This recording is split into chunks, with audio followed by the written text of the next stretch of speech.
Hey friends out there in YouTube land, Robert Ham here with Robert Ham Photography. Today I'm catching up on some questions. This one asked from Jana, November 26th. Wow, almost a month ago, 3 weeks. And she's asking about green color shift using the TL70. We're going to get into it after two real quick announcements. Guys, if you don't know, my box camera is up and running. I'm in production with it right now for a Kickstarter that will start here in January, sometime the third week of January. That's when we're tentatively going. So if you start seeing a lot more advertisements and things about it, that's why. If you're interested in this camera and you'd like to pick one up for yourself or learn more, just follow @theboxisback. Our website is going to be revealed very soon, and we hope to do that with some really cool strategic partners. So guys, just stay tuned for that. Also, just so that you know, I finally got approved for some Amazon links and affiliate program, and that's great for me because it means you can help me support this channel just by purchasing things you like that I talk about on the shows. So if you like film, or if you like the cameras, or if you like the gear that I'm using, I'll leave that down below in the description as a link, and you can help support me. Put a little jingle in my jangle just by buying through those links. Of course, they're on Amazon, so you save a great deal, and Amazon will give me a little kickback. So if you like what I do, please don't forget to help me out. Buy from me. Okay, let's move on to it. Let's actually see what Jenna's asking real quick. Let me pull it up. And she says, "Hey, dear Mr. Ham," this is back on November 27th. She says, "I recently bought a TL70 2.0, and I was wondering how it is possible that my pictures get so yellow with this camera and how I could fix it." I'm going to share just a little image of what Jana was talking about that you can see right here. As we put it up, notice that the images are kind of orangish in color, okay? And this is what she's talking about, and I would like to share with you guys a couple of things as far as that's concerned. This has to do with white balance, right? And so Instax Mini Film is balanced for daylight. And what that means is that the film itself, a physical property of the film, is the color temperature and white balance of the film. The film is rated for outdoors in the bright sunny light on a beautiful day with a blue sky. That's right around 5600, 5800 Kelvin, which is a temperature rating because temperatures are rated, or colors are rated in temperature values.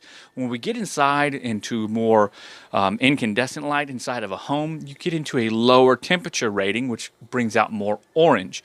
The higher the temperature rating, the higher the energy of the light, the more blue the light becomes. So indoor light, like the one that Jana showed earlier, was actually light taken from an inside lamp, an incandescent lamp that's around 3000 Kelvin.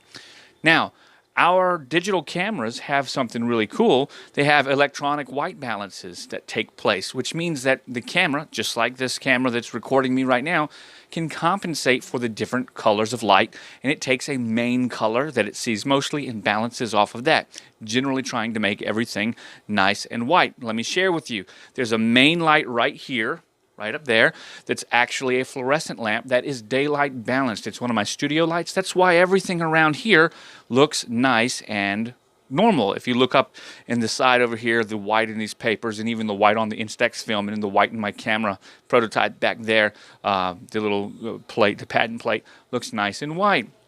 However, look down here in the corner, okay? I've got an incandescent lamp turned on down there so that you guys can see, and I like it for some uplighting. It's nice to work that way. But I've turned it on for you, Jana, and you can even see it over here. I've turned it on as well for you, Jana, so that you can see that that light down there, that's orange. Well, when I look at it, it doesn't seem to be orange to my eyeballs because our eyes can very easily white balance everything that's out. But to the camera, you can see the camera can't show both, and it can only show what it's showing. And when it started, I white balanced for my lamp right here. So up top where we've got the bright light of my lamp, I've got nice white lighting down there. The white balance is different. So we go from about 5600, 5800 Kelvin up here to down here, we're going to about 3000 Kelvin. And you can see the color shift.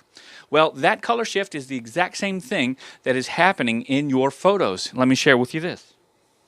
I did some tests on my roll, I think 100 or so, and I wanted to show you what flash would do with and without flash when using the TL70. So let's go ahead and see. Here we have a nice image. Let me pull this up for you right there. Okay, this is my Mr. Pookie, and this is no flash, f5.6, just inside a room with lights turned on, okay? And look at that. This is incandescent lamps turned on in the background, and for my Mr. Pookie. Okay, so there wasn't enough light going on. We were at an exposure value of an 8 right here, and like I said, at f5.6, okay? Notice the color shift that we see. This picture has some green in it, right? Look what happens the minute that I add flash. Boom. Check that out. Let's look again. The minute that we add flash, let me focus this for you guys. The minute that we add flash, we change the color temperature of the photo. Here, the color temperature of the flash is balanced for the actual physical property of the film. I used a 5600 Kelvin flash. I actually used 2 of them in this room, one on each side of Mr. Pookie. Actually, excuse me, I used 3. One on each side of Mr. Pookie and one behind him shooting through a white backdrop, and that gave me enough bright light in order to make this nice and pretty color. Let's look again. One more time. We're going to do it right here. Okay. This is ambient light. Okay. And this is the correct light. Correct light is here, ambient light. We've got balanced flash here, and we've got the ambient light. Notice the color shift. Well, when we talk about it, once again, remember the color shift comes from the differences in the color of the light source that you're using. The film, the Instax Mini Film, cannot, and therefore will not, balance itself on any other color temperature than daylight balanced 5600. That means outdoor bright sunlight. So when you're inside, you need to do things in order to change the color temperature. Now, there's a couple ways you can do this. You can use a correct to orange CTO, like a 1/4 CTO filter over top of this, if you'd like. You can use directional flash, if you'd like. The TL70's flash is very smart. It will actually augment it and diminish its power based on how close you set the focus, how close your actual subject is. But what's going to happen is you're going to get directional light straight onto your subject, and it's going to look really harsh. So what I do is I use a note card or a Gary Fong light sphere or a napkin, depending on where I am. If I don't have an actual gel or something, and I just put something that's neutral in front of the flash, and then I fire. Now, this would not be a good choice because it's got writing on it and it's got blue lines for grid paper. However, if this was just a white index card or a white napkin that you might get at McDonald's or something like that, just by putting this forward, you're going to help diffuse the light. The flash is so powerful, you'll diffuse quite a bit of that harsh, straightforward power. You'll change the color balance a little bit because the paper, of course, has a color to it, but you will be able to use flash indoors in a pinch and not have that straight-on, harsh-looking flash. That also makes things look real nice. Of course, that's dealing with your subject that's about 5 to 6 feet in front of you. If they're further away, then the flash directionally won't really matter that much. Of course, your shooting situations may vary. Guys, I hope that we've had a good time talking about this. Remember a couple general rules of thought.